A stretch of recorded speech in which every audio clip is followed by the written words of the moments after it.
Bonjour à tous et bienvenue dans cette nouvelle édition du Grand JT des Territoires. Voici tout de suite les titres de l'actualité. Au sommaire de ce Grand JT, le témoignage de l'archéologue René Elter, membre de l'ONG Première Urgence Internationale. Il était dans la bande de Gaza lors de l'attaque du Hamas et Vosges Télévision a recueilli son témoignage à son retour, vous allez voir. Ils sont policiers et athlètes de haut niveau. Ils défendront les couleurs de la France aux Jeux Olympiques. TV78 les a accompagnés lors d'un regroupement au Centre national du football de Clairefontaine. Et puis avec notre partenaire Via Occitanie, nous vous emmènerons découvrir le premier café à chiens. Ce lieu toulousain qui ne désemplit pas a pour ambition de permettre de partager un moment câlin avec notre meilleur ami et pourquoi pas de l'adopter. Commençons ce journal avec le souvenir, celui du 11 novembre et du 13 novembre. Le 13 novembre 2015, Sébastien était au Bataclan avec un ami, venu du Sud spécialement pour assister au concert des Eagles of Death Metal dans la fosse. L'homme a survécu au drame. 8 ans après les attentats, il a tenu à se recueillir auprès des familles des victimes, comme chaque année. Pour Sébastien, après le drame, il est plus que jamais important de célébrer la vie. Mélanie Faure l'a rencontré pour 20 minutes TV. Écoutez. Je suis là pour rendre hommage à ceux qui ont injustement perdu leur vie ce jour-là et pour célébrer de l'autre côté le fait d'être encore là, de pouvoir aimer, respirer, profiter. Je viens chaque année à Paris pour faire cette commémoration qui est vitale pour moi. J'étais avec un ami que j'ai heureusement pas perdu ce soir-là et qui vient d'être papa aujourd'hui. C'est extraordinaire comme l'univers s'équilibre. Et aujourd'hui, voilà, c'est une victoire de la vie, une double victoire de la vie aujourd'hui. J'ai appris ça en venant. Je crois que ça a fait ma journée. Là, de voir tout le monde aujourd'hui, c'est très important parce qu'on prend un bain de vie. On prend un bain de fraternité, on prend un bain d'empathie aussi. On se sent proche des gens qui ont perdu quelqu'un. On se sent proche des gens qui sont morts aussi. Et on aimerait leur rendre hommage de la manière la plus juste. On veut célébrer la vie aujourd'hui, c'est pour ça qu'après on va se retrouver pour échanger ce qu'on a fait. Parce qu'il y a des gens qu'on voit qu'une fois dans l'année, hein, donc ici, aujourd'hui, et c'est pour ça qu'on est là aussi. Perpétuer le souvenir de la Première Guerre mondiale devient de plus en plus compliqué avec le temps. Pour la 8e année, les enfants de plusieurs écoles du pays d'Armance, dans l'Aube, se sont retrouvés au pied du monument aux morts à l'occasion des commémorations autour du 11 novembre 1918. Afin d'entretenir et de diffuser le souvenir de l'armistice, et en particulier de tous ceux qui se sont battus pour la France en général. C'est un reportage de notre partenaire Canal 32 sur place. La cérémonie est devenue un moment fort des commémorations autour du 11 novembre 1918 dans le département. Un moment clé même car il touche un public qui n'a pas l'habitude de rendre hommage à ceux qui se sont battus. Le devoir de mémoire est parfaitement réalisé par ces enfants. Ces enfants, avec le projet pédagogique, on arrive à leur inculquer un petit peu cet effort de présence sur les monuments. Défilé, lecture de lettres de poilus, dépôt de gerbes et chants dédiés à la thématique 2023, à savoir les femmes dans la Grande Guerre, ont ponctué le rendez-vous organisé cette année à Aupuiseau. Nous l'appelons la Madelon, nous en appelons la nuit, nous y pensons le jour. Une cérémonie présidée pour la première fois par la préfète de l'Aube. Une immense émotion. Et je crois qu'elle a été partagée par tous les participants à cette cérémonie qui est unique dans le département par son ampleur, j'en suis certaine, et à mon avis au-delà du département aussi. Les enfants sont très curieux, ils posent beaucoup de questions et je pense que ça les intéresse. C'est à nous, adultes, de faire cet effort de transmission. Dans l'Aube, comme ailleurs, politique, État et associations essayent de poursuivre au quotidien cette sensibilisation aux faits historiques, le fait de s'adresser à un jeune public, qui plus est acteur de la cérémonie, sur un jour d'école est perçu comme un atout pour le futur. Le travail qui est fait dans les écoles et dans l'Aube particulièrement est très très efficace. On le voit aujourd'hui avec des jeunes de la plus petite école, de la maternelle et tout le primaire, mobilisés, sensibilisés. Vous savez, ils se souviendront qu'ils sont venus déposer des fleurs ici au Monument aux Morts, qu'ils ont participé avec les élus, avec leurs instituteurs. L'édition 2024 de la cérémonie, désormais traditionnelle, sera organisée à Vaunon. Plus près de nous, la guerre entre le Hamas et Israël fait toujours rage. René Elter en est un rescapé. Il est archéologue et membre de l'ONG Première Urgence Internationale. Début octobre, il était dans la bande de Gaza lors de l'attaque du Hamas. Réfugié au sud du territoire palestinien durant 3 semaines, il a enfin pu être évacué début novembre. Il témoigne de son vécu et de ses inquiétudes pour ceux qu'il a laissés en Palestine, aujourd'hui dévastés par la guerre. Marie-Danielle Rogovitz et Hélène Leplat l'ont rencontré pour Vosges Télévision. Regardez. C'est un rescapé, le Vosgien René Elter, archéologue et membre de l'ONG Première Urgence Internationale, était dans la bande de Gaza lors de l'attaque du Hamas. Réfugié au sud du territoire palestinien durant 3 semaines, il est évacué et de retour en France le 3 novembre. Mais le traumatisme est toujours présent. Il y a eu cette attaque insensée, comme il dit, sur son téléphone, les photos avant et après le 7 octobre. Ça, c'est le 4 octobre. On a voulu se faire plaisir, on s'est acheté des glaces. À 6h30, je suis sorti de chez moi et au moment où j'ouvre la porte, des centaines et des centaines de roquettes sont tirées, partent dans le ciel de Gaza vers Israël. C'était très impressionnant. J'avais l'impression en fait qu'une énorme pieuvre en fait était en train de se réveiller et qu'elle agitait ses tentacules tellement qu'il y avait de roquettes. Il peine à trouver ses mots pour ces 3 semaines passées à se protéger des bombardements incessants. Quand vous avez des roquettes qui partent dans un sens, elles vont bien tomber quelque part. Et puis ensuite, vous avez des bombes qui tombent pas loin de vous. Et vous pouvez constater par le bruit, parce que on a eu cette chance justement de ne pas être exposé directement, mais par le bruit, vous entendez des immeubles qui s'écroulent. Il a laissé derrière lui son équipe et surtout ces jeunes Palestiniens d'une vingtaine d'années qu'il formait au métier de l'archéologie, à la valorisation du patrimoine. Et son téléphone qu'il ne quitte pas lui permet de rares contacts, mais n'ôte pas son inquiétude. Ça, c'est une journaliste d'Al Jazeera. J'ai essayé de lui écrire, je ne sais pas si elle est encore vivante. La tragédie humaine prime, mais la guerre n'épargne pas non plus les sites archéologiques dont il avait la responsabilité. En fait, on était en train de clore un très gros chantier qu'on a commencé au début de cette année. Donc c'est un cimetière de la période romaine qui est daté entre le 1er siècle avant Jésus-Christ et le 2e siècle après Jésus-Christ. Un ensemble totalement inédit pour la région. Par sécurité et parce que ce n'est pas son rôle, il se refusera à commenter le conflit. Il concédera juste que l'attaque du Hamas a été un électrochoc. Aux gouvernants du monde, dit-il, d'éteindre le feu. C'est l'Organisation météorologique mondiale qui a fait ce constat.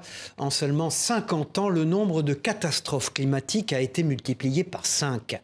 Connaître les risques naturels et technologiques et ainsi adopter les bons gestes face à eux devient donc primordial. C'est l'objectif de la journée Tous résilients face aux risques, instaurée par le gouvernement depuis 2022. Et en Corse, les élèves de l'école du Ponte à Leccia ont testé un jeu permettant de découvrir les différents risques de manière ludique. Le lieutenant Frédéric Orsoni répond aux questions de Pierre Pasqualeni et de Ange Orsini pour Télépaese. Regardez.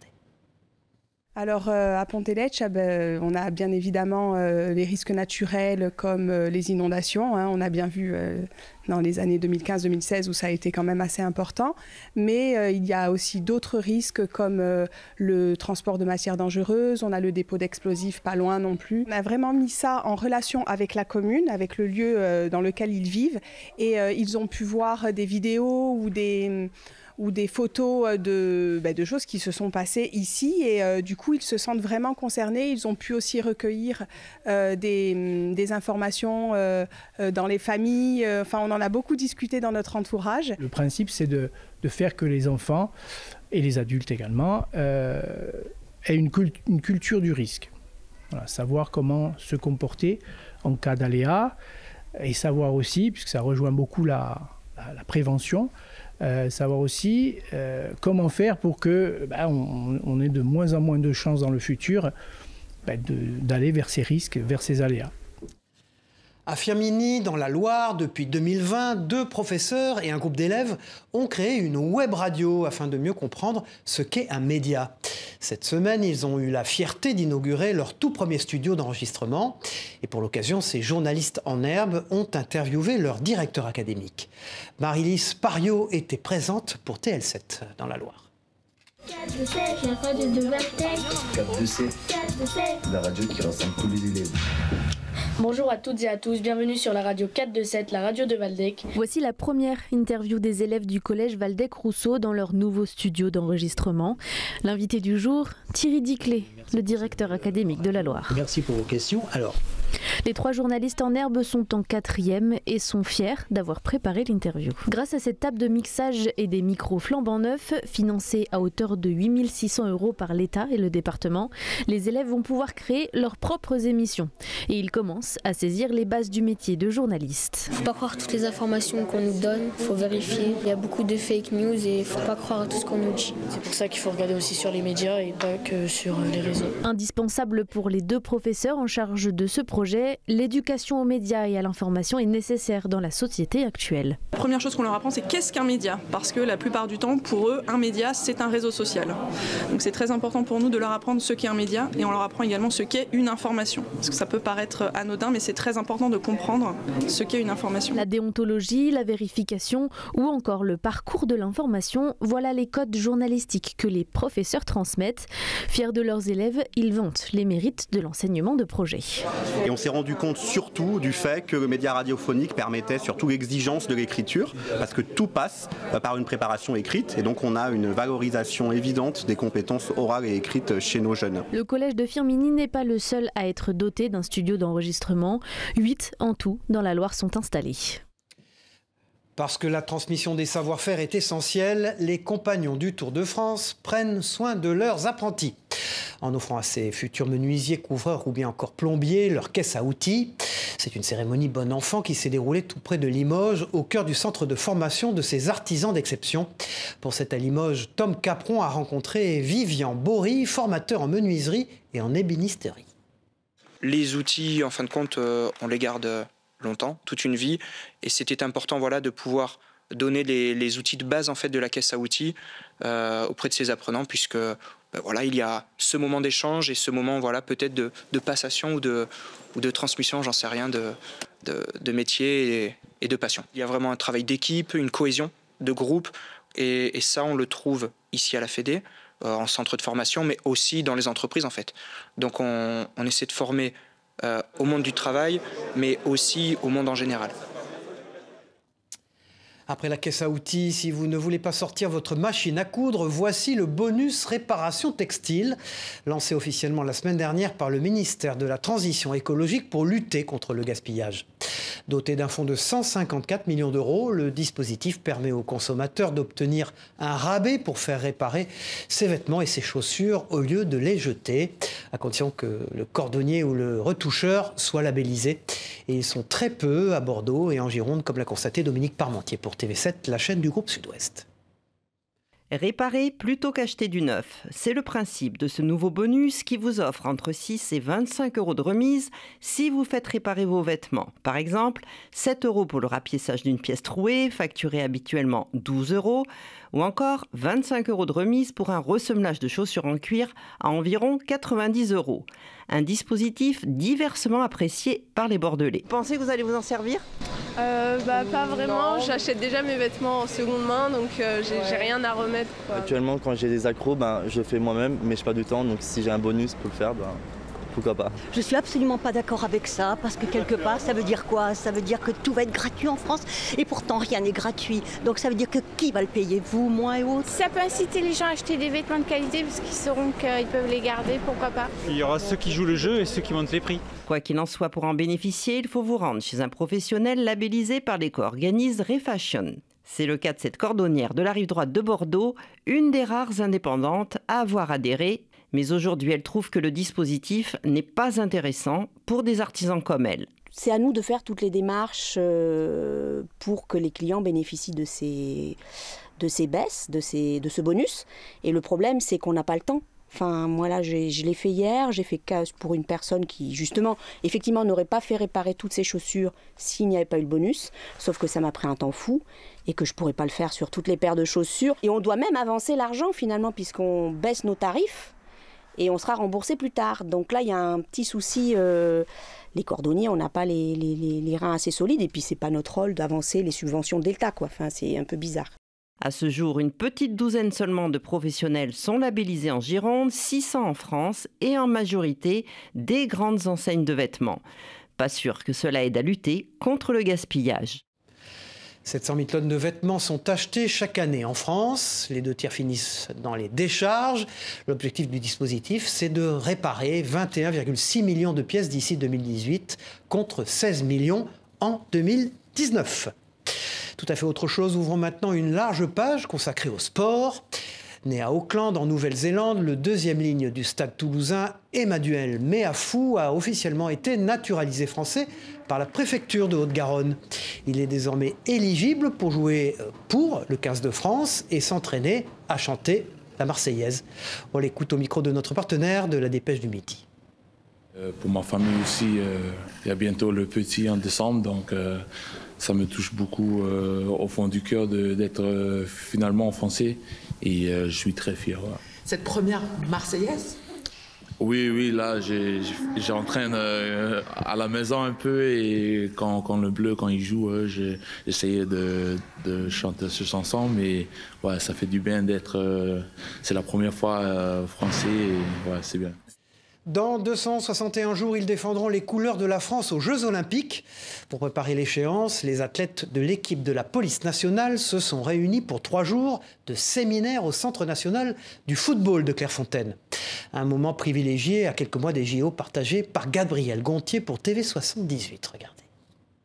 3 jours dédiés à l'optimisation de la performance. La soixantaine d'athlètes de l'équipe police nationale a participé à son dernier rassemblement au Centre national de Clairefontaine. Un moment privilégié à quelques mois des Jeux Olympiques. On a fait beaucoup d'activités autour de la prépa mentale, que ce soit sur l'évaluation de la personnalité ou sur des points d'ancrage. Pour moi, c'était une découverte déjà au niveau de la structure parce que c'est la première fois que je venais ici. On a pu découvrir les sportifs qui ont intégré le dispositif récemment. Aujourd'hui, on est 65 sportifs, donc c'était très enrichissant. On arrive à rencontrer des champions médailles olympiques, on se retrouve à Clairefontaine dans le centre de football. Enfin, c'est des opportunités qu'on ne croise pas ça tous les jours et c'est grâce à la police. L'objectif du séminaire, le partage d'expériences et la préparation physique et mentale. Durant 3 jours, les athlètes ont pu s'essayer à différentes activités collectives. Un séjour durant lequel les sportifs ont également pu rencontrer d'anciens médaillés, également membres de la police. Avec David Douillet et d'autres sportifs de haut niveau, on est venu pour donner nos expériences autour des Jeux Olympiques, voilà, comment aborder cet événement planétaire. Il y a du potentiel, il y a surtout un bon engouement. Il y a des jeunes qui sont donc très ambitieux. Une initiative permise par la police nationale qui soutient depuis 1982 les athlètes qui évoluent dans ses rangs. On a fait un grand dîner hier soir, on a les directeurs de la police nationale qui sont venus à leur rencontre et c'était important pour les athlètes de voir à quel point en fait, l'institution s'investit pour leur soutien. Et ce n'est pas sans émotion que la commissaire a dit au revoir à sa promotion. Kevin Lyotte est tétraplégique de naissance. C'est à l'adolescence qu'il a découvert le tir sportif après un passage à la fête foraine. Après une première participation au JO de Tokyo, il espère décrocher le sésame qui lui permettrait de représenter la France au JO de Paris en 2024. Regardez ce reportage de Damien Decran pour Lyon Capitale TV, LCTV. Comme chaque jour, Kevin Lyotte est au pas de tir à l'entraînement. Athlète de haut niveau, il pratique le paratir sportif à la carabine sur les distances 10 et 50 mètres. Tétraplégique de naissance, il se passionne pour cette discipline dès son plus jeune âge. J'ai commencé le tir ça fera bientôt presque 20 ans. J'ai découvert en étant gamin, comme d'habitude à la fête foraine, que je m'en sortais pas mal. On se mettait des petits challenges avec la famille, les cousins. Et puis, comme mon père était dans l'armée, il m'a inscrit après dans son stand. Je voulais faire une activité pour être un peu comme tout le monde. Il y en a, c'était le foot, la mobilette, des trucs. Et du coup, j'ai trouvé ce sport qui m'a permis aussi, dans la vie quotidienne, de pouvoir me concentrer un peu plus, notamment pour les études. Parce que j'étais souvent tête en l'air. Et du coup, ça m'a amené du calme, la concentration et tout ça. Kevin Edoué obtient un premier titre national en junior, 2 autres vont suivre chez les seniors. Les bons résultats s'enchaînent et c'est en 2020 que sa carrière décolle, ce qui lui permet de participer à sa première Olympiade à Tokyo. L'année suivante, en Norvège, il décroche le titre européen puis devient champion du monde par équipe à Lima au Pérou en septembre dernier, avec un record du monde à la clé. Aujourd'hui, il n'a qu'un objectif en tête, réaliser les quotas pour décrocher son ticket pour Paris 2024. Déjà, faire les Jeux de Tokyo, c'était pas à espérer, mais je les ai faits. Et là, c'est sûr que quand on en a déjà fait un, on veut en refaire un. Donc oui, là, c'est l'objectif principal, c'est d'y participer et pourquoi pas aller faire mieux que les faits à Tokyo. La course au sésame est donc lancée. Kevin va s'envoler pour les Émirats Arabes Unis en décembre pour une épreuve de la Coupe du Monde. Mais c'est à New Delhi en mars prochain qu'il devra saisir son ultime chance pour décrocher sa qualification et représenter la France aux Jeux paralympiques de Paris 2024. Ce n'est pas encore une discipline olympique, mais le bras de fer, cette activité millénaire pratiquée pour comparer sa force, a été reconnue discipline sportive en 1977. Un club dédié à cette discipline a ouvert ses portes en Isère et son succès ne se dément pas. Pour Télé Grenoble, Mirko Preci s'est essayé à la discipline. Pomme contre pomme, face à face, c'est une guerre de force qui se joue sur la table de bras de fer. Freedom Fitness est le premier club à proposer ce sport en Isère. Depuis son ouverture en juillet, le club accueille de nouveaux adhérents toutes les semaines. J'ai rejoint le club il y a à peu près 1 mois. J'ai commencé cette discipline parce que j'ai vu les autres pratiquer. Et du coup, ma curiosité a pris le dessus et j'ai voulu en savoir plus. C'est pour aller chercher mes limites parce que je sais que ce n'est pas uniquement la force qui joue dans cette discipline, c'est également beaucoup de technique. Ça fait 3-4 ans que je me suis intéressé au bras de fer. Et puis là, ça fait 6 mois qu'on commence à s'entraîner pas trop mal. Mais bon, on tâtonne, quoi. Même en s'entraînant pas très bien techniquement, au début, on a une bonne progression. Cette épreuve de force est une activité millénaire pratiquée pour se comparer à un ami, à un rival ou à un membre de sa famille. Le bras de fer a été reconnu comme discipline sportive en 1977. C'est aujourd'hui un sport codifié avec ses règles et ses techniques. C'est pas le bras de fer qu'on peut faire dans les bars ou autres. Il y a des règles, il y a un travail spécifique à faire pour pouvoir progresser dedans.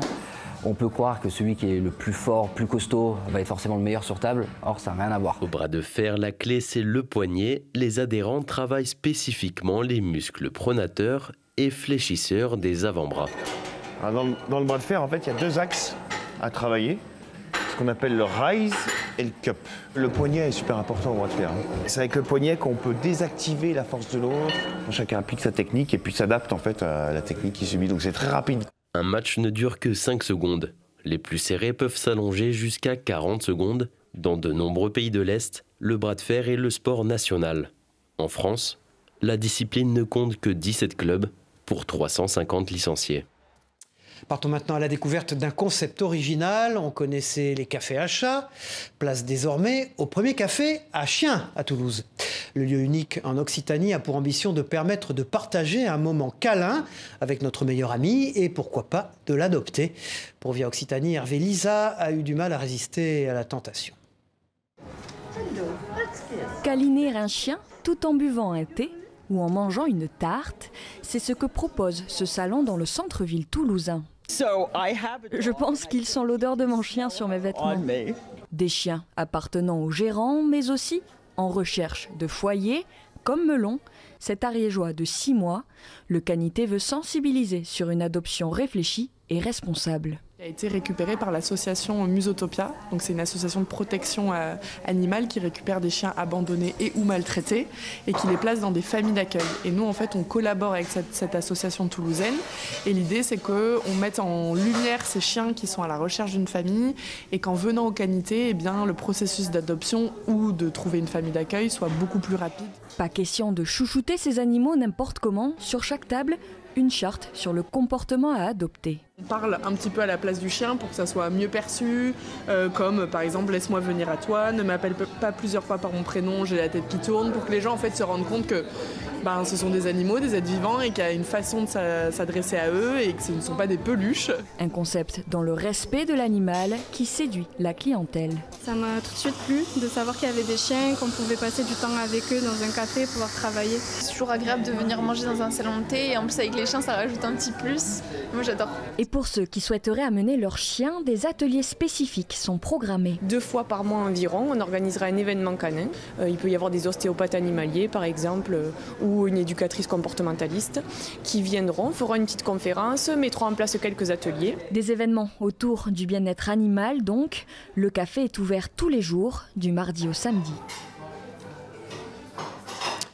Et puis le prix de Flore 2023 a été attribué à Maria Pourchet, qui a été récompensée pour son roman Western. Avec ce 7e roman, la Vosgienne native d'Épinal signe un des textes marquants de la rentrée. Western raconte la rencontre d'Alexis et de Chloé, un acteur à succès et une femme qui a décidé de vivre seule avec son fils, retranché du monde et à la campagne. Chloé Becbédé a recueilli sa première réaction.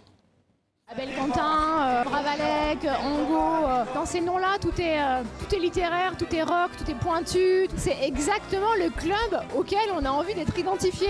Je suis très très fière de rejoindre votre club.